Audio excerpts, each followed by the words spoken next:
Hello guys, ഇന്ന് നമുക്ക് Burj Khalifa കാണാൻ പോയാലോ. ഞാൻ ഇതുവരെ ഇവിടെ വന്നിട്ട് പോയിട്ടില്ല അങ്ങോട്ട്.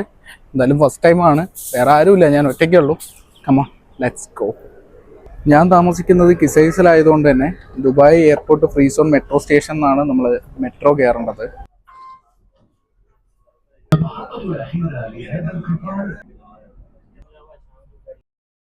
ബുർജ് ഖലീഫ ദുബായ് മോൾ, ഈ ഒരു മെട്രോ സ്റ്റേഷനിലാണ് നമ്മൾ ഇറങ്ങേണ്ടത്.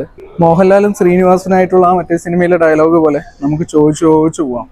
കാരണം സ്ഥലം അറിയാത്തതുകൊണ്ട് ആദ്യമായിട്ടാണ് വരുന്നത്, അതും ഒറ്റയ്ക്ക്. സോ നമുക്ക് ചോദിച്ചു പോവാം. അങ്ങനെ ദുബായ് മോളെത്തി. ഇവിടുത്തെ ഒരു സെക്യൂരിറ്റിൻ്റെ അടുത്ത് ചോദിച്ചപ്പോൾ നേരെ പോയി ലെഫ്റ്റ്, പിന്നെ റൈറ്റ്, പിന്നെ താഴേക്ക് പോകണം, പിന്നെ എക്സിറ്റ് പറഞ്ഞു. എന്തായാലും പോയി നോക്കാം. അറിയില്ല, ഇങ്ങനെയൊക്കെയല്ല ഓരോന്ന് പഠിക്കുക. ഇന്നിപ്പോ മൺഡേ ആയതുകൊണ്ടാണ് തോന്നുന്നു വലിയ തിരക്കൊന്നും കാണാനില്ല ഗൈസ്. അങ്ങനെ ഫൈനലി നമ്മൾ ബുർജ് ഖലീഫ എത്തി.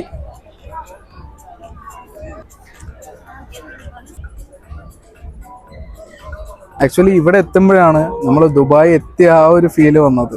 അതായത് ദുബായിൻ്റെ ഒരു ഹാർട്ടാണല്ലോ ബുർജ് ഖലീഫ എന്ന് പറയുന്നത്, മെയിൻ അട്രാക്ഷൻ അല്ലേ.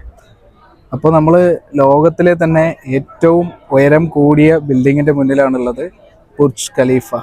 അങ്ങനെ ഇവിടെ വന്ന് പരിചയപ്പെട്ട മംഗലാപുരത്ത് നിന്ന് 3 പേരിനെ ഫ്രണ്ട്സിനെ കിട്ടി. സോ അവരാണ് എനിക്ക് ഫോട്ടോ എല്ലാം എടുത്തു തന്നത്. ഹായ്.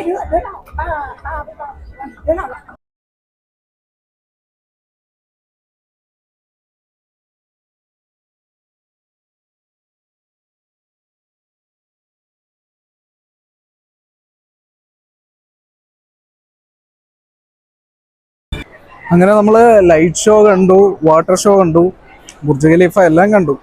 ഇനിയിപ്പോൾ തിരിച്ചു പോകുന്നതാണ് ടാസ്ക്. ഈ ദുബായ് മാളിൻ്റെ ഉള്ളിൽ എക്സിറ്റ് ഞാൻ കണ്ടുപിടിക്കണം.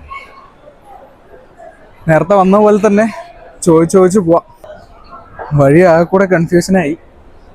എന്തായാലും നോക്കാം. വന്ന വഴി ചെറുതായിട്ടൊരു ഓർമ്മയുണ്ട്, ആ ലെവലിൽ പോയി നോക്കാം. ഞാനിപ്പോൾ ദുബായ് മോളിലാണ് ഉള്ളതെങ്കിലും ഇപ്പോൾ എക്സ്പ്ലോർ ചെയ്യാനുള്ള ടൈമില്ല. കാരണം രാത്രി 11:30 വരെ മെട്രോ ഉള്ളൂ. ഇപ്പം തന്നെ ഓൾറെഡി 8-9 മണിയായി. അപ്പോൾ റിസ്ക് എടുക്കണ്ട, കാരണം ഫസ്റ്റ് ടൈം അല്ലേ. ഇനിയിപ്പോൾ കുറച്ച് നേരത്തെ വന്നിട്ട് ദുബായ് മോൾ ഫുള്ളി ഒന്ന് എക്സ്പ്ലോർ ചെയ്യണം. ദുബായ് മോളെ എക്സ്പ്ലോർ ചെയ്യാൻ ശരിക്കും ഒരു ദിവസമൊന്നും പോരാ, കാരണം അത്ര വലുപ്പമാണ്. അപ്പോൾ ഇനി എന്തായാലും ഫ്രീ ആയിട്ടൊരു ദിവസം രാവിലെ വന്നു കഴിഞ്ഞാൽ വൈകുന്നേരം വരെ നടക്കാനുള്ള സ്കോപ്പ് ഉണ്ട് ഇതിൻ്റെ ഉള്ളിൽ. അങ്ങനെ ദുബായ് മെട്രോ കണ്ടുപിടിച്ചു. ഇനി ദുബായിലെ പുതിയ കാഴ്ചകളുമായി അടുത്ത വീഡിയോയിൽ കാണാം. ബൈ.